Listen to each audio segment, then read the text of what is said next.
whenever I wrote a song in the 80s, I would always just play it for Anthony or play it for Flea because I was so excited about it. Like I wanted my friends to hear the song or play it for the band. And there was this excitement that kind of did go away by the end of the 80s, beginning of the 90s, where you'd written so many songs and it wasn't special anymore. And it became very pedestrian to write songs and make records.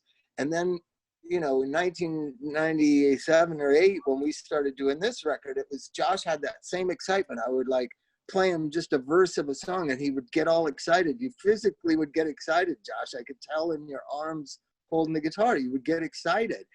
And that excitement of me doing it again and his excitement of doing it for the first time, it was just, I can't tell you how magical it was.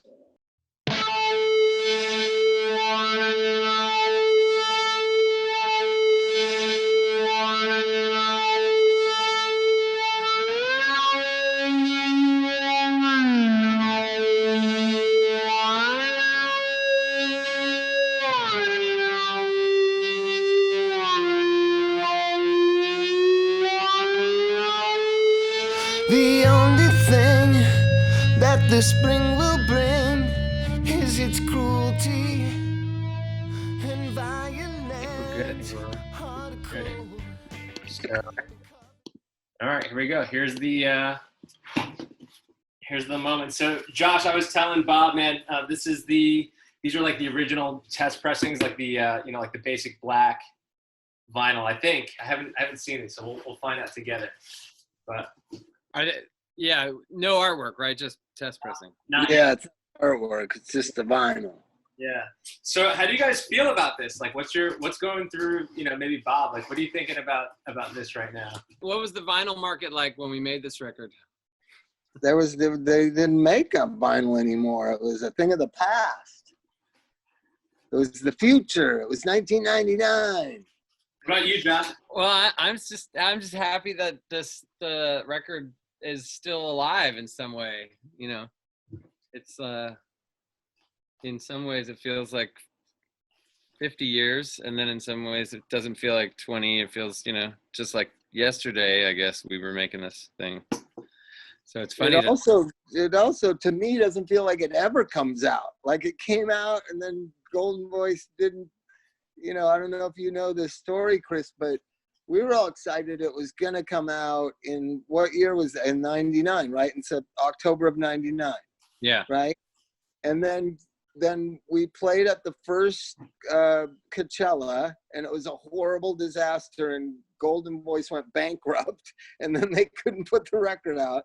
So it didn't come out then.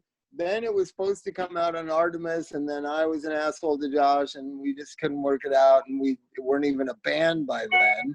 And so that felt like it didn't come out, and now here we are 20 years later. And it finally comes out. That's cool. Thanks to you, Chris. It's cool, man, dude. It's thanks to you guys. Like I came across this record when I was 18 or so.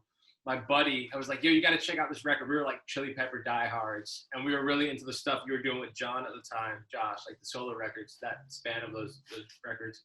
And he put on The Bicycle Thief, and I was like, what is this? This is so sick. And I remember we just listened to it forever. And it wasn't until like late last year I heard about the documentary on Bob. And I kind of like, just the years had gone by and I like hadn't listened to the music at all. And then I heard these songs, like, oh, let me go listen to it on Spotify and check it out. And then it wasn't available and it didn't exist, And then I work in music, so I was like, let me see if I can like track this thing down. I sent a DM to Bob on Instagram. I was like, hey man, what would you think about like put this music out? And he just wrote sure or cool or something like that. And then little by little the conversation happened, and here we are. Wow, yeah, no, it's amazing. I can't believe it's all come together. That's so awesome. And then what about this? Then we can't play when it comes out because coronavirus. Maybe we'll play at the next Coachella. So, all right. So we know what's going on. There's quite a few test pressings in here. Oh, wow. My plan is to do the following. I'd like to give all the guys in the band, so you, Josh, Bob, the other Josh, Mark, and Nate, test pressings of this thing for you guys to have. Cool. And then I'd like to give 2 away to fans. And we're going to give that away on social media. But I want to talk about the band first. How did the Bicycle Thief start? How did you guys start this thing? You know, the band started, it never really, was it a band? Was it, I don't know. It was just me and Josh, and it was just this magical thing. Everything was so natural. It all came together so natural. It was just, it's one of those beautiful things that you don't, it's the most special thing I ever did in my life. It was just perfect. Like, I remember every little part of it. I remember Josh at my house when we were writing the songs. I remember when we did the basic tracks at West Beach. Josh was so excited to be at West Beach. In the studio, remember that? real studio. We had a real studio where Tusk was made by Fleetwood Mac. Yeah. And all the things that went on. But it really is this like bittersweet thing, because it never really came out. It came out that people heard it, but it never really came out. And then it's just, this is perfect. Comes out. I was always so blown away with when I would hear people, especially people that were in Bob's life before this record was made, when they would react well to it and, you know, speak about just about the journey that Bob had been on, or that what they had seen in him, and then also like the record that we had made. I was always so blown away, because I was I was very new to that group of people. And yeah, so from the get-go, I was always just meeting people that had nice things to say about the album, and were very proud of Bob and what he had done, you know, so quickly after, you know, having not played music in a while. And yeah, and it just, so it always had this, it was all, I mean, even though it didn't come out properly and it didn't get recognition from people en masse, from the get-go, there was nothing but positive things said about it from the few people around, you know. And I, yeah, so that, and it was all, it's good. Let's go to the real root of the story. Remember, so Chris, you don't even know how it happened that we made a record. Paul Tillett, the guy who owns Golden Voice and Coachella, is one of my oldest friends. And I asked him for a job in the mailroom at Golden Voice. And he said, oh, that would be too weird for you to be working here. I heard that you were playing music with this kid. And I said, well, yeah, I mean, I've written some songs. And he goes, come to my office tomorrow night and play them for me. And if I like them, I'll start a record label, and then I can get you like a salary for playing music. And that was Josh. Remember that? We went to Paul's office and played in his office. yeah. And I was just so excited because I was no longer, I no longer had to pay for concerts.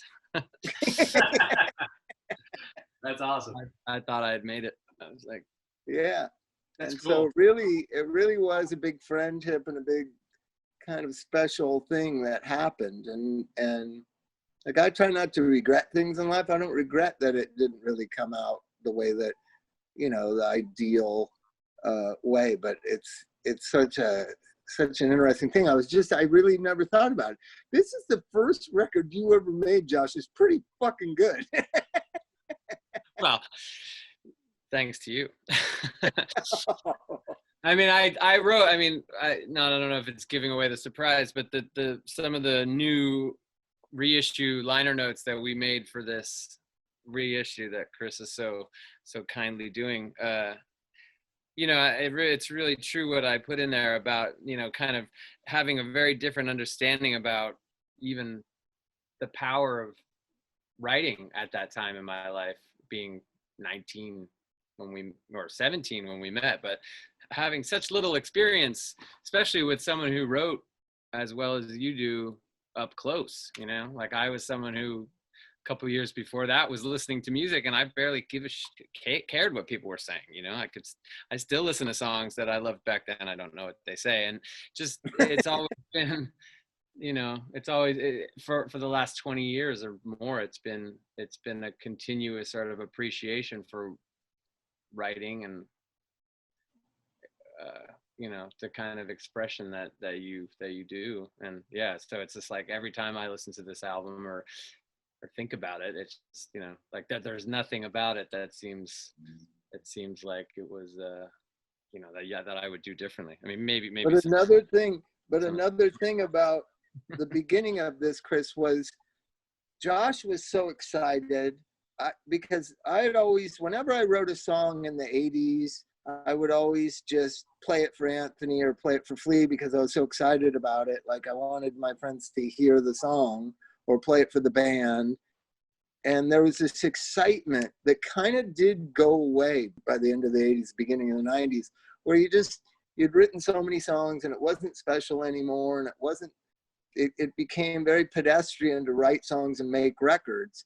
And then, you know, in 1997 or 8, when we started doing this record, it was Josh had that same excitement. I would like play him just a verse of a song and he would get all excited. You physically would get excited, Josh. I could tell in your arms holding the guitar, you would get excited. And that excitement of me doing it again and his excitement of doing it for the first time, it was just, I can't tell you how magical it was. Bob, I've heard the Paul story before, but there's one thing I always wondered. When you saw Paul and talked to him about getting a job, were you going to him trying to pitch Thelonious Monster, or were you guys the Bicycle Thief? No, I was gonna work in the mailroom at Golden Boys. Right. And that's what he was like. It'd be too weird to have you around here. Plus, I don't think he trusted that I wouldn't steal stuff because I had a bad reputation by that point. But he had heard that, because I guess, Josh, we did play one show or something that Paul T heard about. We played a few. We played a couple. I mean, I usually my memory is really good about the past like this. But I mean, my first show. What was first? I don't remember. Was the my Brainwash up in San Francisco, wasn't it? That was Wasn't the very first one, because I think I played with you and Dix at the Opium Den. At that place in Silver Lake. Yeah. No, the Opium Den in Hollywood. And the poster, which I still have, says Thelonious Monster. And it was it was me, you and Dix.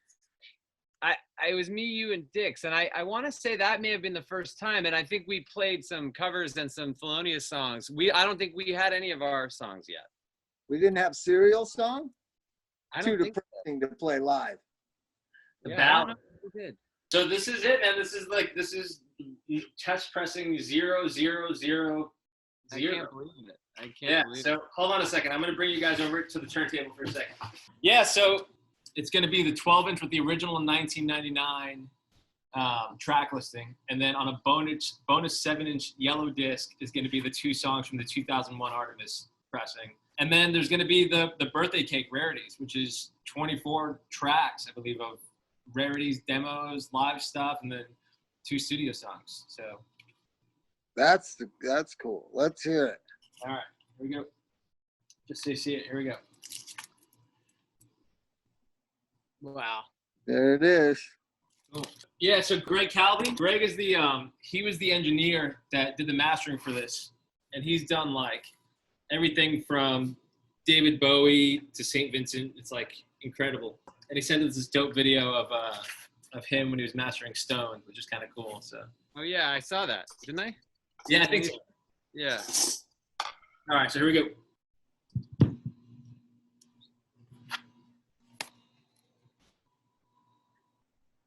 I remember hearing this song for the first time at your house.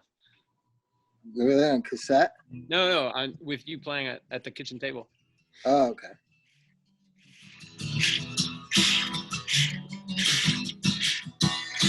I have that percussion right here. I'm unhurtable and you can't scare me cause I'm unshakable and you can't touch me cause I'm unreachable and you can't get me cause I'm unforgettable. Yeah, I've decided I'm not going through it again. Yeah, I made my mind up, I'm not gonna do it again. Well, I'm just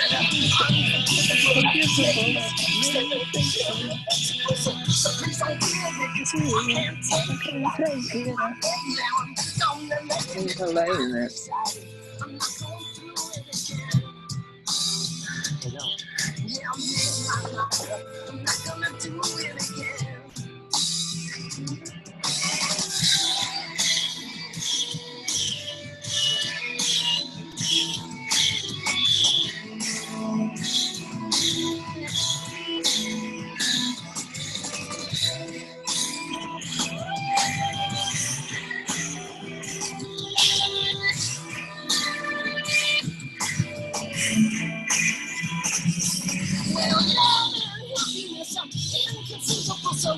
Don't love me cause I'm unlovable and don't tease me cause I'm untouchable and You can't be with me. I'm unbewithable. I invented a word. Yeah. Unbewithable. Unbelievable. Well, it sounds great, guys. It's incredible. It's really, really Yeah. cool. Thank you so much for doing it, Chris. It's Dude, unbelievable. Thank you, guys. I appreciate you guys taking the time. Josh, Bob, is there anything that you want the fans to know, or is there anything you want to say to anyone that will see this? I think stay tuned to September 21st. I think there's going to be a concert somehow. Yeah. And then a follow-up. Stay tuned, folks. Stay tuned.